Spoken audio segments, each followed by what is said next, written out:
या मंदिरामध्ये आरतीच्या वेळी होतो चमत्कार। या ठिकाणी दत्तात्रय भगवान यांनी 20 वर्ष निवास केला होता। ते 3 नद्यांचा संगम होतो। श्री नरसिंह सरस्वती स्वामींनी या वृक्षाखाली तपस्या केली होती। नमस्कार मंडळी, माझं नाव आहे संदीप पाटील आणि तुमचं सर्वांचं आपल्या या मराठी YouTube चॅनल वरती स्वागत आहे। आज मी आलो आहे कर्नाटकच्या गंगापूर मध्ये स्थित असलेल्या श्री दत्तात्रय मंदिरामध्ये दर्शन घेण्यासाठी। या ठिकाणी आल्यानंतर आता आम्ही श्री दत्तात्रय मंदिरामध्ये दर्शन घेण्यासाठी चाललो आहोत। कालच त्रिपुरा पौर्णिमा व देव दीपावली होती, त्यामुळे इथे भाविकांची भरपूर गर्दी आहे आणि आज मुख्य मंदिरापासून संगम घाटापर्यंत दत्तात्रयांची पालखी जाणार आहे।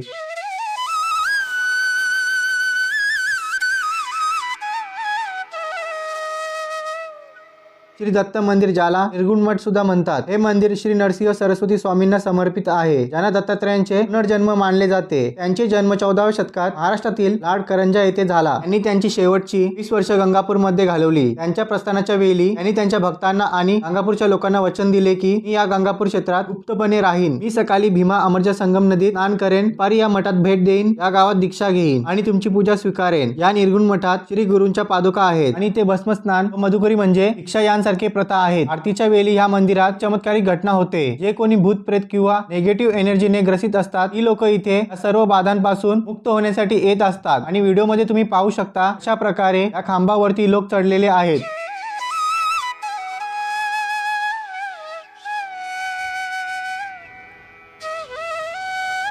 मंदिरात आरती झाल्यानंतर भाविक इथे भिक्षा मागतात आणि ही प्रथा हजारो सालांपासून इथे चालू आहे। तर आज इथे गर्दी असल्यामुळे दर्शन करण्यासाठी जवळपास 2 ते 3 तास लागतील, त्यामुळे आम्ही दत्तात्रय भगवानांचे लांबूनच दर्शन घेतले।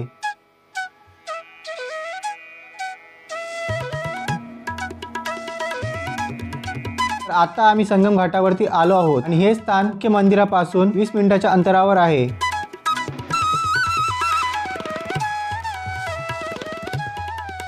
आता तुम्ही जो घाट पाहत आहात तो संगम घाट आहे। या ठिकाणी भीमा व अमरजा या 2 नदींचा संगम होतो। इथे येणारे भाविक पहिला या संगम घाटावरती स्नान करून मग मुख्य मंदिरामध्ये दर्शन घेण्यासाठी जात असतात। तर आम्ही स्नान करू शकलो नाही, त्यामुळे आम्ही थोडा पाणी अंगावरती उडवून घेतला।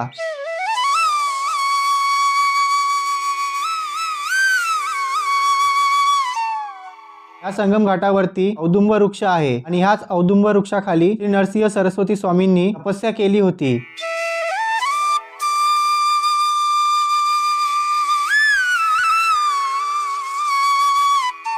भाविक इथे गुरुचरित्राचे पारायण करत असतात। तुम्ही देखील इथे गुरुचरित्राचे पारायण करू शकता। या औदुंब वृक्षाभोवती नागनाथ, मारुती आणि तुळशी वृंदावन आहे। भाविक या वृक्षाला परिक्रमा घालत असतात।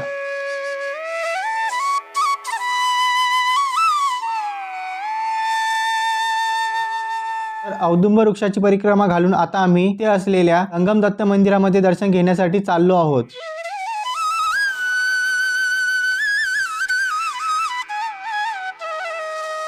हे मंदिर श्री शल्यमच्या मल्लिकार्जुन समान मानले जाते। या मंदिरात आम्हाला श्री दत्तात्रयांचे खूपच सुंदर दर्शन झाले।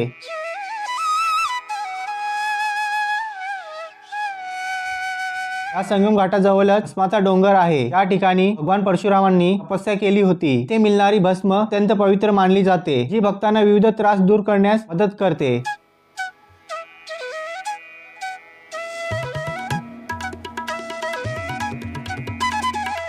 संपूर्ण गंगापूरचे दर्शन घेण्यासाठी आम्हाला 2 तास लागले। श्री दत्त मंदिरामध्ये आरतीची वेळ सकाळी 3 वाजताची आहे, दुपारची आरती 12:30 वाजता होते आणि संध्याकाळी पालखी सोहळा असतो, जो 8:15 वाजता होतो। तर हे होते गंगापूर मधील दत्तात्रय भगवानांचे दर्शन। जर तुम्हाला माझा हा व्हिडिओ आवडला असल्यास व्हिडिओला लाईक व चॅनलला सबस्क्राईब नक्की करा।